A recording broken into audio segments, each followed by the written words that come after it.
Bismillahirrahmanirrahim. Assalamualaikum warahmatullahi wabarakatuh. Waalaikumsalam warahmatullahi wabarakatuh. Mari kita awali kajian kita dengan baca al-basmalah. Bismillahirrahmanirrahim. Bismillah, alhamdulillah, salatu wassalamu ala rasulillah Nabina Muhammad bin Abdillah, la hawla wa la quwwata illa billah, amma ba'du.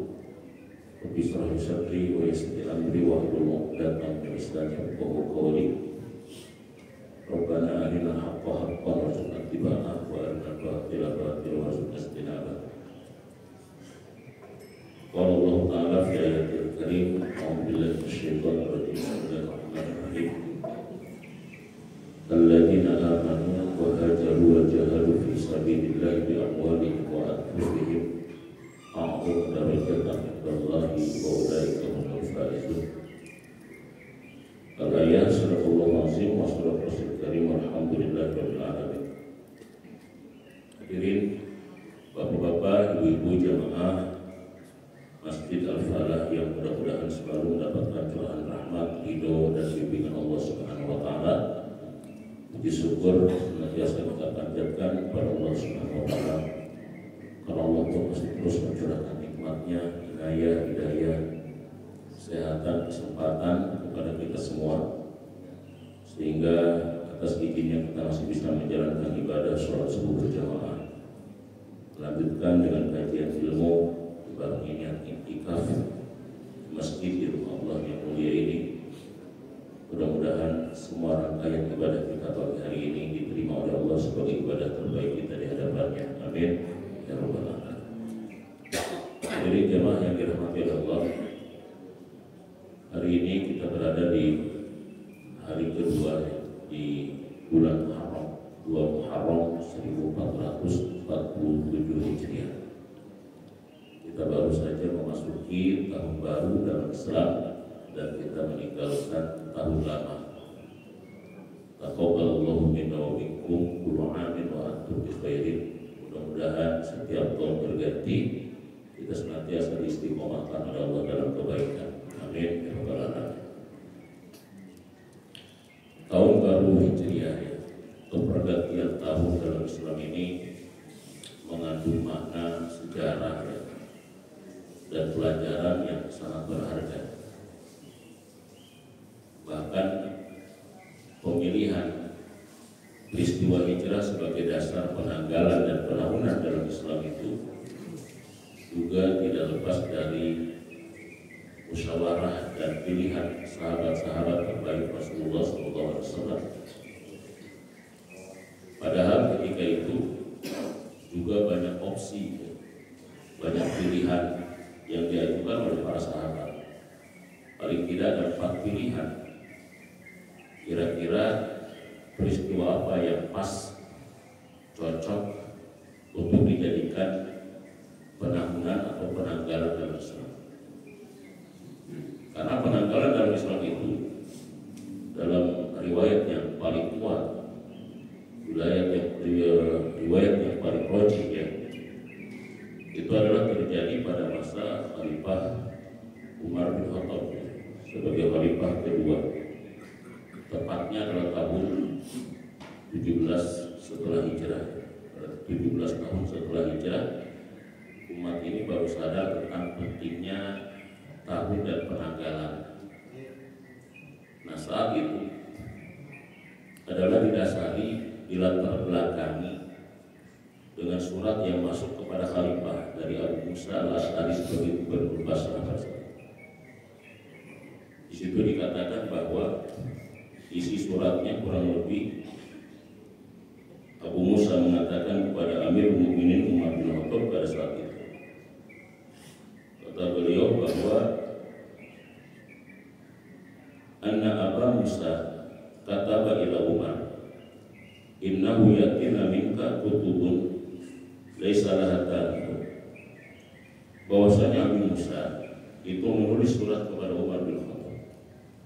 Di antara isi suratnya itu adalah innahu yatina minka kutubun laisa laha tarikh. Wahai Amirul Mukminin, sesungguhnya telah datang kepada kami surat-surat dari engkau laisa laha tarikhun, yang di dalamnya nggak ada tarikh, nggak ada penanggalan. Ya kalau misalkan surat itu datang bulan Syaban, itu Syabannya Syaban tahun berapa? Jadi bingung, untuk diarsipkan itu bingung. Maka pada saat itu Khalifah Umar merespon surat daripada Abu Musa itu, fajama'a Umar bin Nasr faqala ba'du aribil maqas wa ba'duhu aribil hijrah. Sehingga pada saat itu ketika dikumpulkan para sahabat inti untuk dimintai pendapat, maka mereka masing-masing memberikan pendapat. Ada yang minta buat penanggalan dan penanganan itu dari diutusnya Nabi menjadi Nabi. Satu. Yang kedua, buat penanggalan itu dari lahirnya Nabi. Yang ketiga, buat penanggalan itu dari hijrahnya Nabi. Ada 4 opsi pada saat itu. Diutusnya Nabi menjadi Nabi, lahirnya Nabi, hijrahnya Nabi, wafatnya Nabi. Kemudian Amirul Mukminin Umar bin Khattab pada saat itu memilih, kata Umar, faqala Umar al-arih bil hijrah. Faqala Umar al-hijratu faradat bainal haqq wal batil fa arihu biha. Ya, maka Umar mengatakan hijrah itu pemisah antara hak dan batil, maka buat penanggulan dan penanggalan itu dari hijrahnya. Nah, kenapa tidak 3 yang tadi yang dipilih? 1 terkait dengan lahirnya Nabi, ya. 2 terkait dengan wafatnya Nabi. 3 terkait dengan diutusnya Nabi menjadi Nabi. Li'anna al-mawlida wal mab'atha la yakhlu wahidun minhum. Terkait dengan lahirnya Nabi dan terkait dengan diutusnya Nabi menjadi Nabi, itu tidak ada tanggal pasti, ya, yang tahu terkait dengan itu. Artinya ada debatable. Adapun terkait dengan wafatnya Nabi, ya, kenapa itu juga ditolak dari wafatnya Nabi? Kenapa? Wa amma waqtul wafati fa'aradu, maka mereka menolak di fa'aradu lamma tawaqqa bi dzikrihi minal asif alaih. Kalau diangkat dari wafatnya Nabi, tahun itu dari wafatnya Nabi, maka khawatir setiap kali kita pergantian tahun dan kemudian kita memperingatinya, yang akan melahirkan sebuah kesedihan, ya, bagi umat ini. Nah, di situ menunjukkan bahwa sebetulnya Umar bin Khattab pun sudah punya prediksi ini. Kalau misalkan nanti diperingati tahun berganti, kemudian kita ingat, kita peringati, itu kita mengingatkan kepada wafatnya Nabi, akan melahirkan kesedihan bagi umat. Nah, jadi artinya Umar bin Khattab sudah punya prediksi. Khawatir nanti kalau pergantian tahun diperingati, kita mengingat tentang wafatnya Nabi, perpisahan kita dengan Nabi ini akan sedih bagi kita. Maka saat itulah Umar memilih, kita pilih dari hijrahnya Nabi. Akhirnya sampai beginilah bahwa tahun dalam Islam itu adalah tahun Hijri, didasari dari hijrahnya Nabi. Kenapa didasari dari hijrahnya Nabi? Amat sangat banyak sekali pelajaran. Pertama, Umar bin Khattab dan para sahabat itu bukan tanpa dasar. Mereka adalah orang-orang yang sangat paham dengan ayat-ayat yang dibacakan Nabi kepada mereka. Jadi legal standingnya, kita harus tahu legal standingnya kenapa Umar memilih hijrah sebagai dasar penanggulan dan penanggalan dalam Islam. Pertama, berdasarkan surat 9 ayat 108 yang dipahami oleh Umar, bahkan sebagian sahabat pun memahami makna tersiratnya. La masjidun ussisa ala taqwa min awwali yaumin ahaqqu an taquma fihi. Jadi la masjidun ussisa ala taqwa, sungguh masjid dibangun atas dasar takwa, min awwali yaumin ahaqqu an taquma fihi, dari awal hari itu lebih berhak kita untuk beribadah padanya. Kata-kata min awwali yaumin dipahami oleh Umar bin Khattab pada saat itu. Li'annahu minal maklumi annahu laysa awwalul ayyami mutlaqan fata'ayyana annahu udifa ila syai'in mudmarin wa huwa awwaluz zamani alladhi azza fihi al-Islam wa abada bin Nabi sallallahu alaihi wasallam wa amina wa batada bina al-masjid fa wafaqa ra'ya sahabati ibtida'at tarik min dzalikal yawm. Bahkan para sahabat wa fahimna min fi'lihim anna qawluhu ta'ala min awwal yawmin annahu awwal ayyam at-tarik al-islami. Itu dipahami oleh para sahabat itu, Pak. Jadi para sahabat itu bukan orang-orang biasa, tapi orang-orang cerdas. Ini kan menunjukkan tentang ijtihad mereka. Yang ijtihad itu tetap berdasarkan hadis. Jadi di annahu minal ma'lum yang disebutkan telah diketahui bahwasanya ayam awal ayam laisa awalul ayam mutlaq. Dia bukan awal ayam secara mutlak. Akan tetapi hal itu disandarkan kepada sesuatu yang terbesit, yang tersembunyi, yang tersirat. Ya, udifa ila sayyid mutmarin. Dia disandarkan kepada sesuatu yang tersirat. Apa makna tersiratnya adalah awal zaman allazi azza fihi al-Islam. Awal waktu di mana Islam memiliki kekuatan, kekuasaan ataupun kehebatan ataupun kehormatan. Wa abada fihi Nabi sallallahu alaihi wasallam dan merupakan awal di mana Nabi menyembah Tuhan dengan aman. Wa bada'a bina'al masjid dan itu adalah permulaan dibangunnya masjid dan sepakat para sahabat bahwa tarikh dimulai dari itu. Mereka memahami dasar yang dipilih oleh Umar bahwa punya dalil yang sangat besar dan mereka sepakat bahwa awal yaum yang dimaksud adalah awal ayyamit tarikh al-Islam, awal penanggalan penahunnan dalam Islam. Jadi begitu. Ini yang disebut dengan makna tersirat. Makna tersirat itulah ada yang disebut dengan makna yang dibalik yang tersurat. Contoh begini. Ilmu ini kan Pak begini Pak ya, ilmu itu kalau ada hadis gini, utlubul ilma minal mahdi ilal lahdi. Utlubul ilma artinya apa? Utlubul ilma artinya apa? Utlubul ilma artinya apa? Carilah oleh kalian ilma, yaitu ilmu. Saya tanya, disuruh kita nyari ilmu dalam hadis ini atau disuruh kita nyari guru agar bisa mengajarkan ilmu sebenarnya?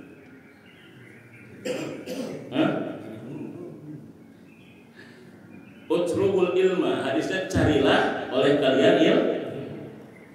Yang dimaksud dengan carilah ilmu ada makna tersirat nggak? Apakah kita bisa langsung tembus ke ilmu atau butuh guru yang bisa mengajarkan ilmu? Ya. Itu dalam ilmu mantik namanya dalalatul iltizamiyah atau iltizam. Namanya adalah petunjuk yang wajib tersirat ada di balik itu. Jadi kita utlubul ilma, kita nggak bisa langsung cari ke ilmu, tembus ke ilmu. Tapi ada makna tersirat yang namanya dalalatul iltizamiyah, adalah petunjuk yang wajib melekat pada itu, yaitu cari guru yang bisa kita mengajarkan ilmu kepada kita.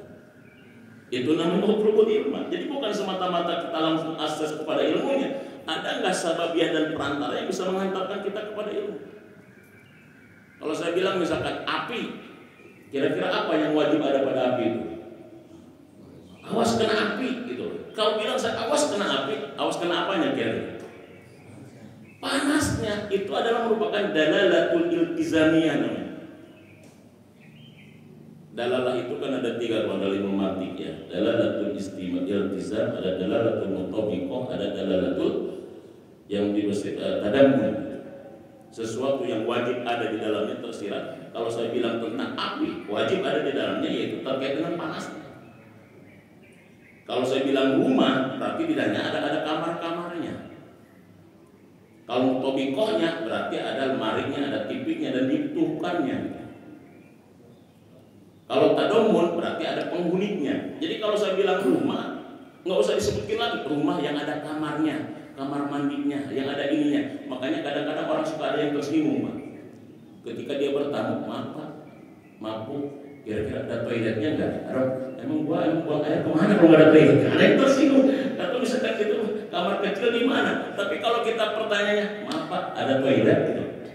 Di rumah orang kita nanya ada apa? Ada toilet. Kesinggung nggak kira-kira? Emang gua buang air kecil di mana gitu kok nanya ada toilet? Kecuali toiletnya di mana ya? Gitu itu lain lagi. Tapi kalau ada toiletnya, yang namanya rumah otomatis ada tadamun namanya. Itu namanya dalalah at-tadamun. Sesuatu yang memang ada terkandung di dalam. Itu ngaji itu kayak begitu. Ini kita kadang-kadang kurang. Jadi para sahabat tadi itu hebat. Para sahabat tadi itu cerdas-cerdas. Jadi Umar bin Khattab bukan tanpa dalil. Memang dalil tersuratnya tidak ada, dalil terletnya tidak ada, dalil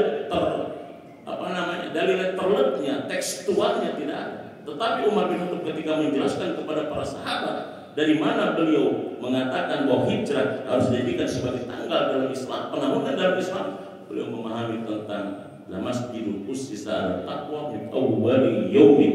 Ini adalah merupakan makna tersirat, bukan hanya awal yaum dalam artian membangun masjid, tetapi awal yaum adalah merupakan permulaan tahun dan waktu di dalam Islam. Dan tidak ada yang tidak sepakat. Pada saat itu semua sahabat sepakat, dan sampai ini juga kita sepakat. Ini menunjukkan Islam agama yang tidak menutup pintu ijtihad bagi kaum.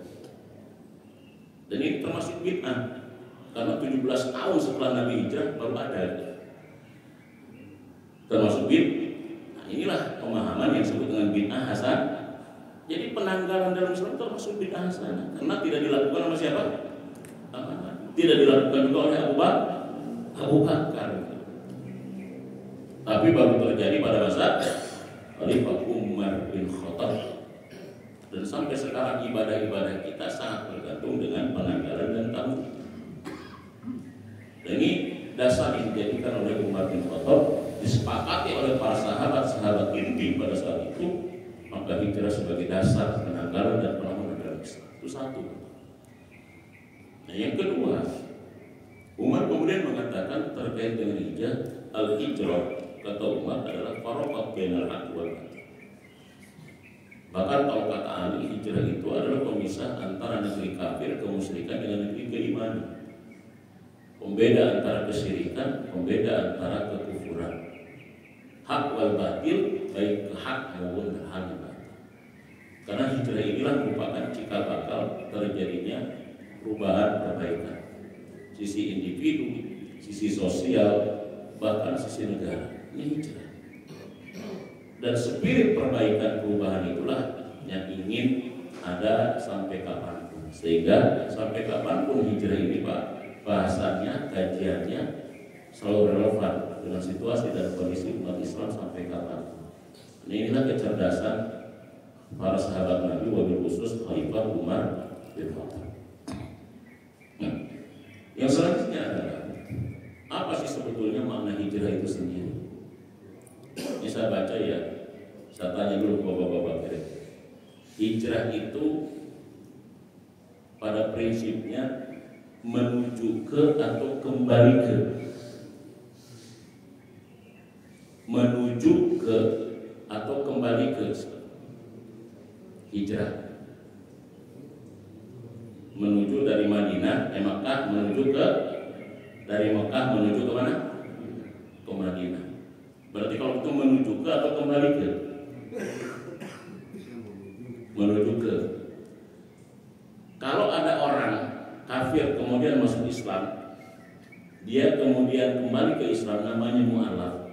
Ada orang nakal kemudian dia hijrah menjadi baik, itu sebetulnya dia menuju ke atau kembali ke?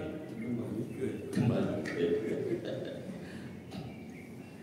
Makanya hijrah secara makan, secara tempat dia menuju, berpindah dari satu tempat menuju ke tempat yang lain. Itu secara makan, secara tempat, secara fisik. Nabi berhijrah secara fisik dari kota Mekah menuju kota Madinah. Itu hijrah fisik itu. Hijrah fisik. Tapi hijrah maknawi itu sebetulnya bukan menuju ke, tapi kembali ke. Kita ini kan kalau ucapan istirja yang sering kita baca, ucapan istirja yang sering kita lanturkan ketika terkena musibah, apa ucapan istirja itu? Inna lillahi wa inna, sesungguhnya kami ini dari Allah mau kembali. Jadi itu menuju ke atau kembali ke sebenarnya. Jadi kalau kata Ibnu Rajab dalam kitabnya Lataiful Ma'arif, Mawal hijrah, beliau mengatakan al-hijratu ar-raji'una ilallah. Hijrah itu adalah artinya kita kembali kepada Allah. Itu maknanya memang hijrah itu kembali pada prinsip. Makanya kalau ada orang yang kafir, Kristen, kemudian dia masuk Islam menjadi mu'alaf, dia sebetulnya bukan orang yang sedang menuju ke, dia yang sudah terlalu jauh dari Allah. Begitu dia masuk Islam, dia kembali ke pangkuan Allah. Ada orang yang jahat kemudian dia tobat, dia bukan menuju ke, dia kembali kepada fitrahnya. Dan kita saat ini sedang kita merantau di bumi Allah ini. Ada yang sekian tahun, ada yang sekian tahun. Kembali lagi nanti kita ini berasal dari surga dan kita harus hijrah kembali kepada surga. Kita berasal dari Allah dan kita harus kembali kepada Allah. Dan manusia itu akan bahagia, sukses kalau dia kembali kepada Quran, kembali kepada Islam, kembali kepada Allah, kembali kepada fitrah kita. Jadi hijrah pada prinsipnya adalah kembali kita kepada fitrah awal ketika kita diciptakan oleh Allah SWT. Makanya itu juga adalah kembali. Jadi filsafat moralnya tadi, filsafat moralnya hidup itu sebetulnya intinya tadi adalah kembali ke, bukan menuju ke. Jadi secara makan, secara fisik memang kita menuju, berpindah dari satu tempat menuju tempat yang lain. Tapi secara esensi, secara maknawi, pada prinsipnya kita kembali ke yang telah terlalu jauh kita melangkah dan kembali kita kepada fitrah dan tujuan Allah terciptakan. Maka berhijrah pada prinsipnya kita kembali kepada Allah, kembali kepada Islam, kembali kepada fitrah, kembali kepada ajaran yang pertama. Sama kalau kita ingin maju saat ini seperti Islam abad klasik, kembali kepada prinsip Islam di abad klasik. Begitu. Surat 9 ayat yang ke-20 kan. Surat 9 ayat 20 itu kan merupakan syarat kemenangan. Alladzina amanu wa hajaru wa jahadu fi sabilillahi bi amwalihim wa anfusihim a'dhamu darajatan indallah wa ulaika humul faizun. Ini yang disebut dengan trilogi kemenangan umat Islam di abad-abad awal. Ini kalau kita lihat dari susunan redaksi ayat ini, ya, alladzina, orang-orang yang amanu, mereka telah beriman, yang dimana mereka membuktikan imannya adalah wahajar, mereka berhijrah, wajahadu, dan mereka berjihad. Ini 3 sifat yang disambungkan dengan huruf waw. Wawnya waw atop lil mutlaqil jami'. Apa maksud atop lil mutlaqil jami'? Waw yang menjadi kata sambung, huruf sambung yang menunjukkan tentang kemutlakan, bahwa di antara 1 dan 3 ini tidak ada keterpisahan. Orang yang beriman wahajahu, membuktikan imannya dengan berhijrah. Jadi antara iman dan hijrah satu paket. Makanya ada waw. Dasar daripada hijrah harus iman, tujuan daripada hijrah menyelamatkan iman. Itu namanya waw atau ilmu mutlaqil. Dasar hijrah adalah iman dan tujuan hijrah adalah dalam rangka menyelamatkan. Jadi antara hijrah iman itu tidak bisa dipisahkan. Dan mempertahankan iman dan hijrah itu jihad, harus berjihad. Kan begitu, satu paket. Ini yang disebut dengan karakter umat pada masa terdahulu. Kenapa mereka menang? Jadi rahasia kesuksesan kemenangan umat Islam di masa-masa klasik, di masa-masa awal ada 3 karakter ini. Makanya disebut dengan trilogi kemenangan umat Islam: iman, hijrah, dan jihad. Kan begitu. Alladzina itu isim mausul jadi mubtada. Di mana khobarnya itu? Jahadu, hajaru, amanu bukan posisi sebagai khobar. Khobarnya itu adalah a'zamu darajatan indallah. A'zamu itulah a'zam, kemuliaan, kebesaran, ketinggian, darajatan, derajatnya indallah di sisi Allah. Jadi sebagai penjelasan dari alladzina amanu wa hajaru wa jahadu adalah a'zamu darajatan wa ulaika humul faizun. Itu makanya di situ ada waqaf. Ada waqaf itu di dunia itu apa? Setelah a'zamu darajatan indallah itu ada waqaf. Kalau nggak salah tanda waqafnya apa? Itu qala atau sholat. Tanda waqafnya.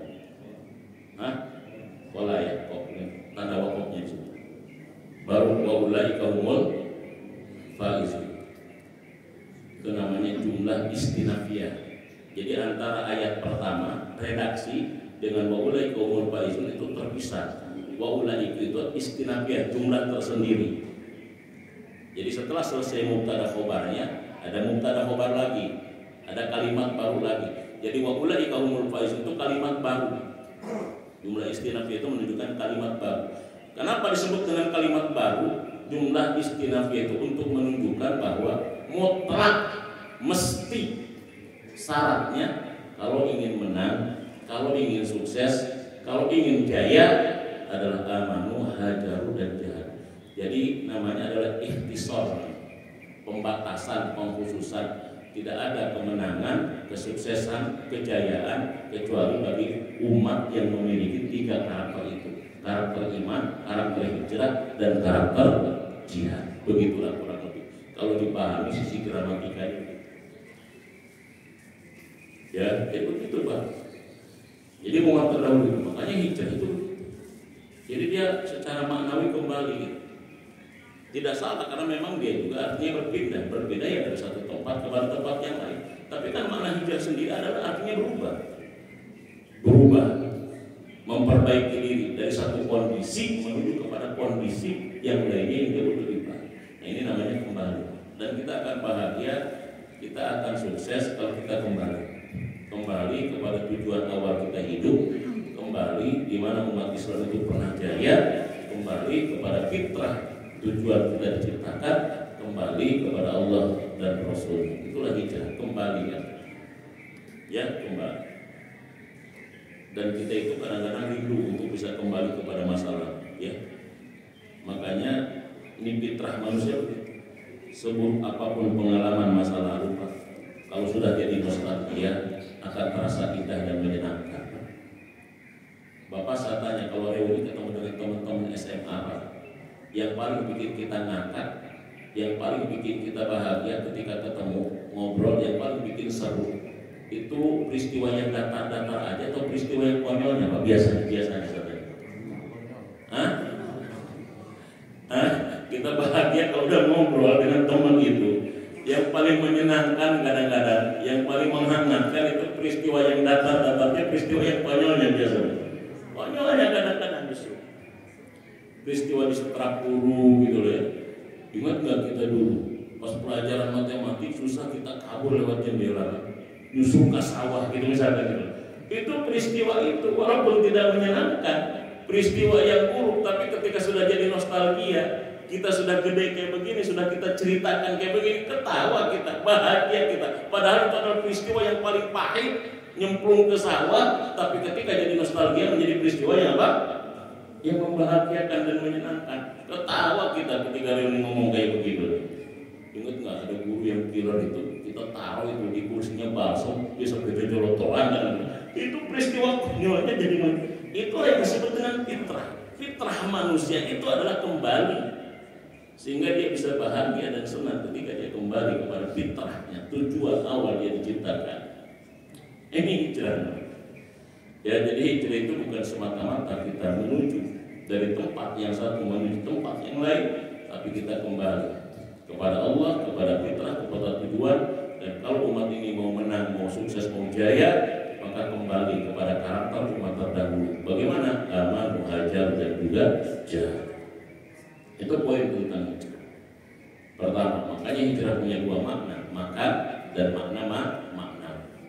Makan artinya tempat fisik yang mungkin tidak kita alami saat ini, tetapi maknawi adalah maknanya yang spiritnya tetap akan berlaku sampai kapanpun. Itulah yang dijadikan dasar. Jadi spirit hijrah, spirit perbaikan. Spirit hijrah adalah spirit perubahan. Ya, itu makna hijrah. Yang kedua, perubahan itu Pak, dalam agama kita adalah sebuah sunatullah, sebuah kepastian. Sunatullah itu adalah hukum kausalitas, hukum sebab akibat, hukum Allah yang ada di alam semesta. Itu pasti berubah. Innallaha la yughayyiru ma biqaumin hatta yughayyiru ma bi anfusihim. Ini kadang-kadang nerjemahin ini kita kadang-kadang bebas aja ya. Sesungguhnya Allah tidak akan pernah merubah suatu kaum sampai kaum itu mau merubah dirinya sendiri gitu aja. Padahal inti perubahan ada di maknya, tapi maknya kadang-kadang jarang diterjemahkan. Ya, suka terjemah, coba lihat baca terjemahnya. Sesungguhnya Allah tidak akan merubah suatu kaum sampai kaum itu merubah dirinya sendiri. Tapi maknya nggak diinginkan. Padahal ayatnya innallaha la yughayyiru, ada maknya, ma bi qaumin. Allah tidak akan merubah ma sesuatu bi qaumin yang ada pada suatu kaum sampai kaum itu mau merubah terhadap apa yang ada pada dirinya. Ma bi qaumin hatta yughayyiru ma bi anfusihim. Tapi ma yang menjadi inti perubahan nggak pernah diterjemahkan, gitu Bos. Sehingga kita bingung dari mana kita berubah itu gitu. Kan begitu. Ya, karena kan kadang-kadang kurang jeli. Ya jelinya itu kan ketika kita apa? Ketika kita pretend, spill bahasa sekarang. Terjemah itu kan nggak jeli. Kenapa nggak jeli? Mungkin karena terlalu banyak, mungkin dalam rangka untuk merepresentasikan terkait gambaran global saja. Padahal inti perubahan itu ada di maknya. Innallaha la yughayyiru ma biqaumin. Sesungguhnya Allah tidak akan pernah merubah ma sesuatu yang ada pada suatu kaum hatta yughayyiru ma sampai kaum itu merubah apa yang ada pada dalam dirinya mereka sendiri. Kan gitu. Itu maknya, itu kan kalimat isi yang menunjukkan tentang sesuatu. Apa sesuatu yang bisa merubah kita itu? Kan itu. Dari mana kita melalui perubahan itu? Mengawali perubahan itu dari maknya. Apa maknya di situ? Ulama ada yang mengatakan ma bi anfusihim, hati yang ada di dalam diri mereka sendiri. Jadi perubahan berawal dari hati kita. Perubahan berawal dari mental kita. Perubahan berawal dari jiwa kita. Bukan perubahan berawal dari fisik kita. Perubahan fisik adalah perubahan yang pasti. Karena kita juga semuanya berubah dari kecil, dari bayi, kemudian anak-anak, kemudian remaja, kemudian dewasa, kemudian tua, kemudian lansia. Itu kan perubahan. Tapi pertanyaannya, apakah perubahan fisik otomatis menyebabkan terjadinya perubahan jiwa, mental, hatinya? Tidak. Makanya kan ada pepatah kita tulisan, di dalam tubuh yang sehat, mens sano in corpore sano. Artinya di dalam tubuh yang sehat atau jiwa yang sehat. Di dalam tubuh yang sehat terdapat. Nah, ini kebalik nggak kira-kira? Di dalam tubuh yang sehat terdapat jiwa yang kuat. Kebalik nggak kira-kira? Berdasarkan teori innallaha la yughayyiru ma biqaumin, terbalik nggak kira-kira? Kebalik. Kebalik, karena kita itu nggak tahu istilah dari siapa. Istilah mungkin dari materialistik kali gitu. Seolah-olah dia adalah tubuhnya dulu gitu. Padahal ada yang tubuhnya sehat, tubuhnya kuat, tubuhnya gede, badannya mah gede tapi rapuh. Ada badannya seperti halnya badan si John Cena, tapi hatinya hati Hello Kitty. Ada nggak begitu? Kena masalah dikit langsung karpok gitu. Menghadapi problem sedikit langsung karpok. Tapi ada yang fisiknya mungkin jangkis, jangkung kurus tipis. Tapi tahan banting dia. Kenapa? Jiwanya. Jadi mensana incorpore sano itu di dalam tubuh yang sehat terdapat jiwa yang kuat. Itu kayaknya kebalik. Harusnya di dalam jiwa yang sehat terdapat tubuh yang kuat. Jiwa dulu. Coba lagu Indonesia dulu, lagu Indonesia Raya yang dibangun apanya dulu?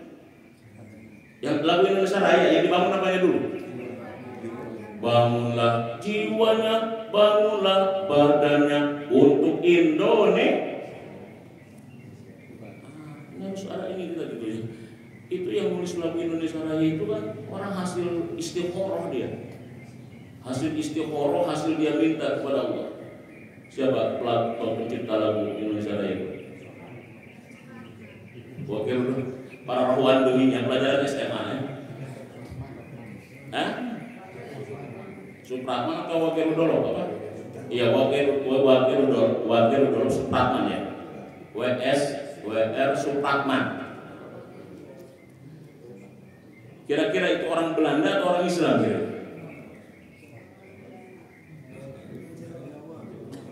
Yang pasti orang Jawa, orang Islam bukan apa gitu. Orang Islam itu bukan orang Jawa, bukan orang Belanda. WR itu karena dia memang dipakai oleh orang Belanda. Coba dibuka lagi nanti, di searching di Google. Dia itu orang Islam. Ya, Muslim yang taat. Wakil Udolog itu karena dia biasa dipakai di Belanda, dia juga di antara Belanda, maka dia di WR-nya supaya ada ke Belanda-Belandaan. bagian daripada strategi.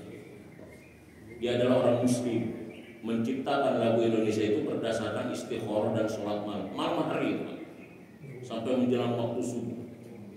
Makanya Bapak kalau lagi menyanyikan lagu Indonesia Raya kan, kalau kita benar-benar dihayati itu, waduh itu, bangunlah jiwanya, bangunlah badannya untuk Indonesia Raya. Binatang yang nyanyi ini di masjid dia. Ini kan lagi mau praktekkan itu bangsa. Begitu.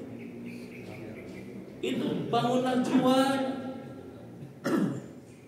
Harusnya kan berdasarkan lagu Indonesia Raya sebagai lagu kebangsaan kita, maka pendidikan yang paling harus dijadikan perhatian, pendidikan para pejabat itu pertama adalah pendidikan apa? Pendidikan jiwa. Para pejabat itu pendidikan jiwanya, pendidikan mentalnya, pendidikan rohaninya. Karena kalau rohani tidak dididik, yang masuk roh halus nantinya repot nanti. Iya, ini pendidikan rohani. Kalau rohani tidak dididik, tidak dibangun, maka yang masuk nanti apa? Halus. Makanya banyak pejabat yang kesetanan nanti itu. 2 triliun itu sampai gede banget, 2 triliun ditampakkan gitu ya. Gitu. Baru lihat saya duit 2 triliun Pak.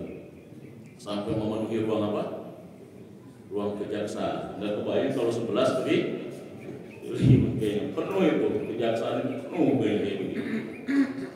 Ternyata negara kita tuh banyak duitnya ya, 2 triliun sampai segitu.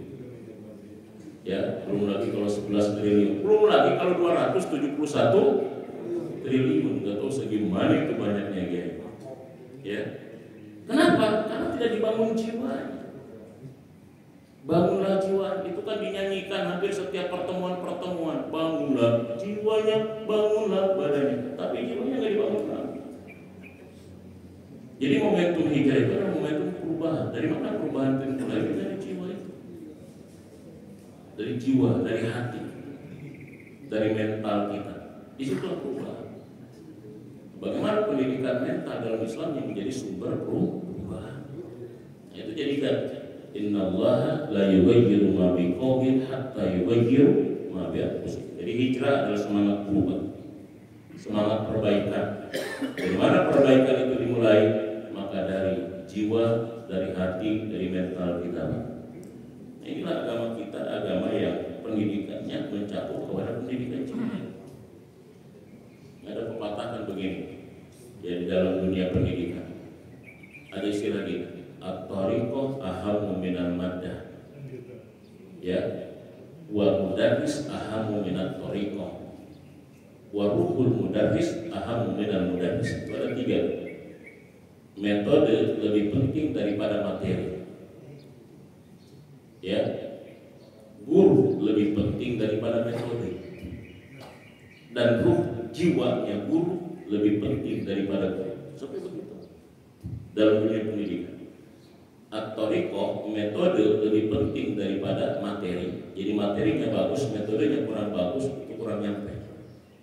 Tapi ada yang lebih penting daripada metode, apa? Gurunya. Sebagus apapun metodenya, kalau gurunya tidak bagus, nggak bagus. Tapi ada yang lebih penting lagi dari guru, waruhul mudarris ahammu minal mudarris. Jiwa guru, ruhnya guru jauh lebih penting daripada guru. Itulah kalau dalam Islam, Pak, pendidikan itu tidak hanya cukup kita lewat internet, tidak cukup kita hanya lewat YouTube, tidak cukup kita hanya lewat medsos, tapi pendidikan dalam Islam itu harus bertemu antara murid dengan guru, karena ruhnya guru lebih penting daripada guru. Gurunya kelihatan memang fisiknya, tetapi ruhnya nggak nyambung. Kan sama, bapak, ibu misalkan, bapak misalkan tugas di luar negeri, komunikasi via video call. Saya tanya kira-kira, walaupun kelihatan wajahnya, walaupun kelihatan fisiknya dalam bentuk video call di media, di telepon kita, beda nggak dengan komunikasi ketika bapak kita kembali ke rumah ketemu secara fisik? Beda nggak kira-kira? Beda, walaupun kita bisa melihat fisiknya. Di video itu kita bisa melihat fisiknya. Anak kita bisa melihat fisiknya. Tapi beda kita interaksi dengan anak melalui video, melalui handphone, dengan interaksi ketika mereka datang ke rumah, ketemu kita face to face, itu berbeda. Kenapa? Karena ada unsur ruh di dalam pertemuan itu. Yang ini tidak dipahami oleh Barat. Nggak dipahami oleh Barat, karena Barat itu adalah merupakan manusia yang materialistik. Seolah-olah pertemuan fisik dalam pengertian itu cukup bagi mereka, karena mereka tidak pernah mengkaji terkait dengan ruh, terkait dengan jiwa. Makanya kita akan bingung ketika misalkan referensi tentang pendidikan jiwa hanya Barat ansih tanpa dibarengi dengan literatur Islam. Kenapa? Karena Barat sendiri sebetulnya bingung terkait dengan masalah jiwa karena masuk wilayah metafisik. Sedangkan mereka terkait dengan metafisik itu adalah perkara gaib yang mereka sebut dengan hayalan. Tapi kan bagi kita kan sesuatu yang metafisik itu bukan hayalan, karena memang ada. Itulah jiwa. Ruh kita itu seperti itu. Nah, jadi pembangunan, perbaikan dalam konsep hijrah itu adalah perbaikan mental. Dan 13 tahun Rasulullah di Mekah membangun jiwa, membangun mental, membangun hati para sahabat. Sehingga begitu ada perintah jihad dan perintah hijrah, mereka rela tinggalkan apapun yang dimilikinya terkait dengan materi dan dunia semata-mata untuk memenuhi panggilan Allah Subhanahu wa taala dan Rasulnya, yaitu berhijrah. Tinggalkan semuanya. Ini yang disebut dengan amanah hajaru, nggak bisa dipisahkan. Dasar hijrah adalah iman dan tujuan hijrah adalah untuk menyelamatkan keimanan. Jadi begitu. Ini penting, makanya amanah itu yang pertama, baru hajaru, baru jahad. Jadi ini adalah ikutannya, hajaru dan jahad adalah ikutannya. Karakter keimanan itu harus dibuktikan minimal dengan dua ini. Kerelaan dia untuk berhijrah, keberanian dia untuk berjihad, begitu. Oleh karena itu makanya hijrah adalah tadi dalam rangka untuk menyelamatkan. Kenapa iman harus diselamatkan? Satu, iman itu adalah merupakan harta termahal manusia. Harta termahal manusia. Jadi manusia itu adalah barang termahalnya adalah keimanan. Jadi bukan rumah yang mewah, bukan yang lain, tapi barang termahal, harta termahal manusia adalah keimanan. Nah, kenapa sahabat rela meninggalkan apapun terkait dengan dunia demi iman? Ya, karena sahabat tahu yang paling mahal itu bukan tanah mereka, yang paling mahal itu bukan rumah mereka, yang paling mahal itu bukan pekerjaan mereka, tetapi iman mereka. Maka mereka tinggalkan semuanya demi iman. Itu sahabat paham tentang. Sahabat paham tentang. Nah, yang selanjutnya adalah hijrah itu bagi kita dalam konteks saat ini, ya. Ini penting juga. Hijrah itu adalah merupakan penegasan dan fakta sejarahnya bahwa Islam itu adalah agama yang berorientasi dakwah. Sebagai utusan Allah, Rasulullah itu paham betul kalau beliau itu dalam menjalankan misinya pasti dibantu Allah.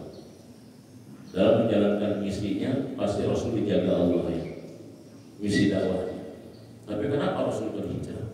Ini fakta sejarah bahwa Rasul sebagai warga pribumi kota Mekah dan para sahabat itu mereka mengalami intimidasi, kejahatan, kezaliman, persekusi, bahkan ancaman kematian dari orang-orang Mekah yang kafir pada saat itu. Sehingga Rasul mengalah, sudah 13 tahun berdakwah, dia mengalah untuk berhijrah. Bukan Rasul takut, tapi bagian daripada strategi dan perintah wahyu. Nah, ini apa? Ini biar tahu para orang-orang yang fobia dengan Islam, bahwa Islam itu bukan teroris, bukan ekstremis, bukan troublemaker, tapi Islam itu justru problem solver. Dia ditinggal, dia disiksa, diintimidasi, diancam, kemudian hijrah, pindah. Rasul itu pindah. Ini fakta sejarah. Kalau Islam itu justru bukan pembuat onar, justru kita yang terzolimi. 13 tahun di Makkah belum turun ayat terkait dengan masalah jihad. Tidak ada ayat jihad. Makanya saat itu udah hijrah saja. Itu dulu. Sekarang kan ayat jihad sudah turun. Salah fatwanya kalau misalkan orang Palestina suruh hijrah, seperti hijrahnya Nabi dari kota Mekah ke Madinah. Ini udah gak relevan, salah. Seandainya misalkan ada fatwa orang Islam di Indonesia kita dijajah oleh Belanda ratusan tahun, oleh Jepang 3 tahun. Kalau misalkan pakai konsep hijrah seperti Nabi, nggak punya negara. Jadi pasca itu bukan hijrah lagi, tapi apa? Jihad. La hijrata ba'dal fathi. Enggak ada lagi hijrah setelah Fathul Mekah. Yang ada jihad dan niat untuk bersungguh-sungguh membela agama Allah SWT. Jadi begitu sebetulnya. Jadi dulu 13 tahun enggak ada ayat tentang jihad. Makanya Nabi hijrah. Dan ini fakta sejarah kalau Islam itu justru bukan yang zalim, tapi yang terzalim. Bukan Islam yang ekstremis, justru Islam yang menjadi korban ekstremis orang-orang kafir. Kan begitu masalah sampai Nabi dengan para sahabat hijrah. Nah ini fakta sejarah yang nggak bisa ditutupi.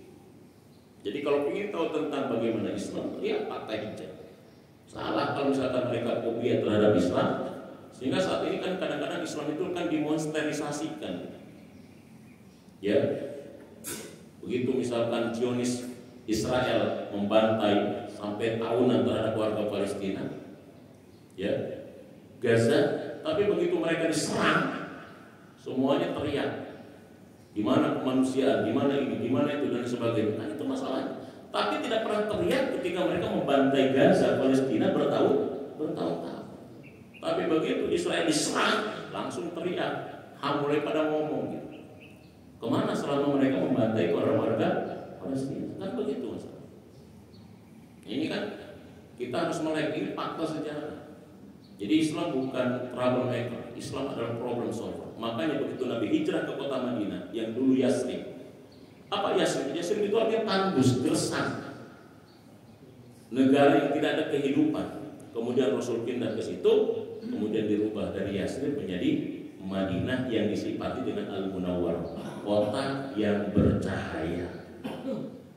Bayangkan 10 tahun di Madinah, kota Yasrib berubah menjadi Madinatul Munawwarah, kota yang bercahaya.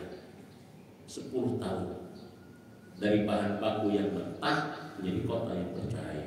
Yang penelitiannya Robert Jambela mengatakan tuh modern. Madinah adalah merupakan kota negara modern pertama di dunia karena lengkap pemimpinnya, undang-undangnya, rakyatnya, aturannya dan lain sebagainya. Itu tuh modern kata Robert Jambela. Madinah adalah tuh modern, dia negara modern pertama di dunia. Masya luar biasa. Dan ini mengajarkan kepada kita sebetulnya bagaimana ya begitu masih jelas Rasul tahapan-tahapan membangun kota Madinah. Bagaimana tahapan Rasul membangun kota Madinah, kota yang jauh dari peradaban menjadi kota yang berperadaban dan memimpin dunia, yang sampai sekarang menjadi kota negara yang tidak krisis ketika yang lainnya mengalami krisis. Kan begitu. Ada pelajaran bagaimana tahapan Rasul membangun sebuah masyarakat di Madinah. Datang ke Madinah, yang dibangun pertama apa Pak? Masjid. Masjid apa yang pertama dibangun Rasul? Masjid Quba. Datang ke Quba, dibangunkan Masjid Quba. Jadi Rasul datang ke kota Madinah, yang dibangun masjid dulu, bukan rumah dinas dulu. Masjid dulu. Sebagai lembaga Islamnya bangunan masjid, central of activity, sebagai sentral aktivitas umat Islam pada saat itu masjid. Jadi sebetulnya membangun negara itu bisa dimulai dari apa? Dari masjid. Aktivitas ekonomi bisa dibangun dari mana? Masjid. Coba dibaca surat yang ke-7, surat 7 Al-A'raf ayat 31. Apa bunyinya? Ya bani Adam, khudhu zinatakum inda kulli masjidin. Ayat lanjutannya, wa kulu washrabu, makan dan minum. Itu kenapa kok satu ayat antara aktivitas ibadah dengan aktivitas makan disatuin? Ini mungkin yang mendasari umat berkah, habis orang makan tidak begitu. Idenya gitu. Kenapa satu ayat kok bisa itu? Indah, perintah ibadah dengan perintah makan minum itu satu ayat. Itu apa maksudnya kira-kira di situ? Pesan apa yang ingin disampaikan Allah kepada kita umat Islam? Kenapa ayat ibadah masuk masjid, sholat disatukan dengan ayat apa? Makan minum, aktivitas ekonomi. Indah beli masjidin itu maksudnya adalah apa? Sholat Pak. Hudu zinatakum indah beli masjidin, itu namanya majad isti'arah, meminjam istilah masjid untuk ibadah sholat. Jadi jangan dipahami letterlek. pakailah pakaian kamu yang indah setiap kali memasuki masjid. Arek ngecek masjid pakai dasi, pakai jas, pakai koko, pakai gamis. Kenapa bapak pakai gamis mau ngecek masjid? Emang ayo kudu zinatakum inda kulli masjidin. Pakai pakaian yang indah setiap memasuki masjid. Arek ngecek masjid nggak bangun masjid, atau kudu bagus pakai baju. Ini maksudnya setiap mau sholat. Kalau mau sholat pakai pakaian yang bagus. Kalau masuk masjid mau ngecat masjid, arek ngecat masjid, pakai koko, pakai jas, pakai peci, pakai sobat. Mereka mana? Masuk masjid, mau ngapain? Mau ngecat rapi anak, ngecat ayat semua rapi kan? Wah ini namanya bahaya tekstualis kalau begitu. Maksudnya adalah perintah sholat gitu. Jadi ibadah sebagai sarana cara memenuhi kebutuhan spiritual, aktivitas makan dan minum sebagai sarana ekonomi memenuhi kebutuhan material. Jadi antara kebutuhan spiritual dan kebutuhan material nggak bisa dipisahkan. Nggak bisa dipisahkan. Aktivitas ibadah dengan aktivitas ekonomi itu harus seiringan. Bahkan yang menggerakkan ekonomi adalah orang-orang yang sering duduk di masjid.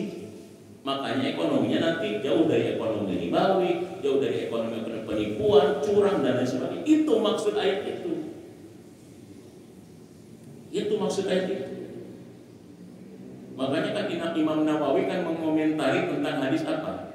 Seburuk-buruk tempat kalian adalah pasar-pasar kalian. Sebaik-baik tempat kalian adalah masjid-masjid kalian. Kata Imam Nawawi, kenapa tempat terburuk disebut pasar? Kenapa tempat terbaik disebut masjid? Ini kalau dipahaminya letter tekstual, umat Islam nggak ada yang mau di pasar.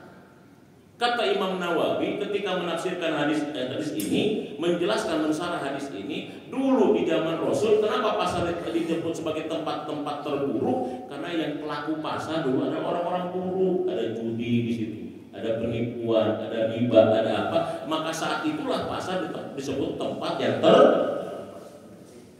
Nah kalau misalkan pasar itu yang menguasainya adalah orang ahli masjid, maka pasar itu akan menjadi sarana ibadah juga. Sehingga orang ketika di pasar nyaman, tidak takut ditipu, tidak takut dibohongin, tidak takut riba, tidak takut unsur ini, aman. Makanya pasar Rasulullah di Madinah sebagai oposit dari pasar Ukaj yang cenderung mengarah kepada keburukan. Begitu Pak.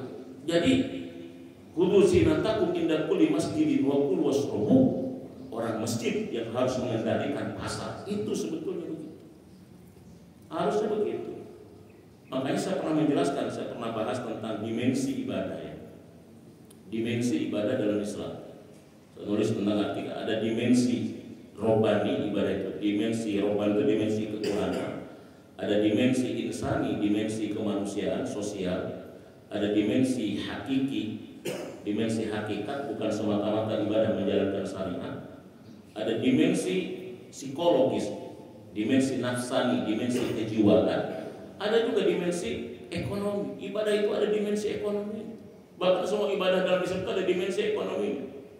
Ya, semua, bukan hanya zakat. Kalau zakat sudah pasti, zakat, infak, sedekah, wakaf itu otomatis pasti ibadah ekonomi. Tapi semua ibadah ada dimensi ekonominya. Ibadah haji misalkan kemarin, Arab Saudi itu Pak, saya pernah lihat di Google, Arab Saudi itu 2024 hanya dari visa haji saja itu mendapatkan keuntungan sampai 9 miliar US dollar. Dan setiap tahun dia dari haji itu bisa mendapatkan keuntungan sampai 2000 triliun lebih. Kalau misalkan Bapak ternyata kebagian misalkan ketika haji kebagian untuk menyediakan ininya aja, menyediakan makanannya, nggak usah makanan yang umum deh, ya, gitu. Ustaz Abdul Rahim misalkan menyediakan baksonya misalkan. Ya, menyediakan ininya, menyediakan pisangnya. Ya makan 3 kali berarti butuh satu orang 3 pisang. Kali 3 juta berarti 3 pisang kali 3 juta berapa? 9 juta pisang. 9 juta kira-kira butuh berapa hektar kira-kira untuk tanamnya? Dapat pisang 9 juta. Untung luarnya dari pisang doang gitu. Makanya kan untuk makanan ini rebutan itu rebutan. Kenapa? Unsur ekonominya, dimensi ekonominya luar biasa. Makanya agen-agen umroh kan di mana-mana kan banyak. Kenapa? Ada dimensi ekonomi. Idul kurban misalnya. Kurban misalnya. Saya pernah sampai diundang sama dokter sama Kiai Jajir gitu di Jogja, rapat di Salatiga. Saat itu bicara tentang masjid university. Dia punya cita-cita ingin membangun tentang masjid university, universitas masjid. Ya, gerakannya hanya satu, pertama fakultas peternakan saja. Saya tanya, Ustaz, emang dasarnya apa? Ingin bikin masjid university? Ini sesuatu nanti. Saya ini di Jogja, itu kalau misalkan mau kurban, itu minimal, itu 1000 sapi itu harus diadakan. Pengadaan 1000 sapi itu minimal untuk masjid-masjid yang ada di Jogja. Ini saya nggak kebayang kalau misalkan ternyata masjid-masjid di seluruh Indonesia. Satu Indonesia itu kan kurang lebih ada 1 juta masjid. Bayangkan kalau 1 juta masjid, kurban satu masjid 10 sapi aja kira-kira. Itu berapa kira? Hah? Satu masjid 10 sapi aja kali 1 juta ada berapa kira? 10 juta sapi. 10 juta sapi kira-kira peternakan segede apa 10 juta sapi? Ini kan dimensi ekonominya luar biasa. Idul Fitri kita wajib zakat fitrah setiap kepala. Umat Islam ada 180 juta di Indonesia. Satu kepala 2,5 kilo misalkan. 2,5 kilo kali 180 juta. Berapa juta ton yang dibutuhkan? Kayak itu tadi. Itu dimensi ekonominya. Jadi ada dimensi ekonomi, dimensi spiritual, dimensi kejiwaan. Ibadah itu luar biasa. Cuma karena kita berkutit di masalah dimensi ritualnya saja. Itu pun masalah kurnia. Sehingga umat ini nggak bisa mengkaji sampai ke dimensi sana gitu. Kan begitu sebetulnya. Nah, jadi hijrah itu Pak, yang dibangun masjid, yang bangun Nabi pertama adalah masjid. Kembalikan ke masjid. Menuju dari rumah kita menuju kepada masjid, itulah hijrah sebetulnya. Bangun peradaban itu dari mana? Dari masjid. Makanya kan innama ya'muru masajid mana billahi wal yawmil akhir. Makanya orang yang membangunkan masjid itu orang-orang hebat. Makanya dari mulai sekarang belajar dari hijrahnya Nabi, bukan masyarakat yang kita paksa memakmurkan masjid, para pengurus makmurkan, insya Allah masyarakat akan ikut. Jadi sehingga masyarakat itu berada di bawah naungan masjid. Jadi begitu. Masjid yang memakmurkan masyarakat, masyarakat akan balik kemana? Ke masjid. Kan Joko Karyan itu kan dari masjid ke masyarakat, bukan dari masyarakat kemana? Ke masjid. Dari masjid ke masyarakat, kemudian efeknya, dampaknya masyarakat kembali ke. Kan Joko Karyan kan itu memenuhi kebutuhan masyarakat dari masjid, kemudian sekarang masyarakat yang peduli kepada masjid. Kita juga begitu. Dari masjid kita penuhi kebutuhan masyarakat sehingga masyarakat akan merasa terpenuhi, dia akan kembali ke masjid. Dari masjid ke masyarakat bukan dari kenapa? Karena di masjid itu orang-orang pilihan itu yang dia desain gimana caranya memenuhi kebutuhan masyarakat sehingga masyarakat kembali ke masjid. Kan konsep Joko Karyan kan begitu. Dari masjid dulu ke masyarakat, baru efeknya masyarakat ke masjid. Bahkan setelah masyarakat ke masjid, bukan dari masyarakat situ, masyarakat luar pun terdorong, tertarik untuk datang ke masjid. Kan begitu sebetulnya. Ini hijrah. Hijrah itu lagi begitu. Hijrah itu adalah bagaimana dari masjid memakmurkan masyarakat sehingga masyarakat efeknya dia ke masjid. Masa luar biasa. Dan kalau sudah begitu, Joko Karyan misalkan, ya kita nggak mesti harus seperti itu. ATM lah ATM, amati, tiru, modifikasi. ATM karena mungkin kultur beda, lingkungan beda. Kita kadang-kadang suka pilih copy paste. Tidak mesti harus copy paste. Ada masjid, masyarakatnya belum kuat, yang belum kuat. Oh Joko Karyan, apa? Saldo 0 rupiah. Mana nama tadi saldo 0 rupiah kayak maju-maju, kok dia saldo kan gitu. Ya jangan kayak begitu, tidak perlu kita itu harus copy paste yang sama gitu. ATM, amati, tiru, modifikasi. Itu kan saya sempat tanyakan kepada Kiai Jajir itu. Kiai Jajir, saya ingin tahu yang tersebar di masyarakat saldo 0 rupiah itu apa? Itu saya masak kopi, orang semuanya di rumah saya kopi ke sana. Ya, saya datang, apa kata Kiai Jajir? Ya sebetulnya enggak nol, kita itu saldonya memang ada di investasi, duit kita banyak di tempat-tempat yang lain. Ada yang ini, ada yang ini, ada yang ini di tempat yang lain. Dari bentuk investasi. Diputar ini. Sama kita juga punya binaan misalkan. Oh ahli dalam bidang apa? Enggak punya modal, udah modalin. Dari zakat produktif kita, maju nanti keuntungan ke masjid. Jadi masjid itu punya passive income itu yang luar biasa. Tidak mesti hanya mengandalkan dari situ. Nah ini kan perlu informasi yang utuh, jangan hanya mendengar 0%, 0 rupiah. Ini kan kita kelabakan juga ketika mau mempraktekkan hijrah itu begitu. Jadi pelajaran bagi kita adalah bagaimana Rasulullah membangun sebuah masyarakat Madinah dari A sampai Z-nya terekam dengan sangat baik ya di dalam momentum hijrahnya Nabi. Nah, inilah ya cara pandang para sahabat Nabi yang jauh ke depan dan melampaui zamannya. Begitulah orang-orang cerdas, dia berpikir ya yang melampaui zaman-zaman mereka. Itu barangkali yang bisa disampaikan.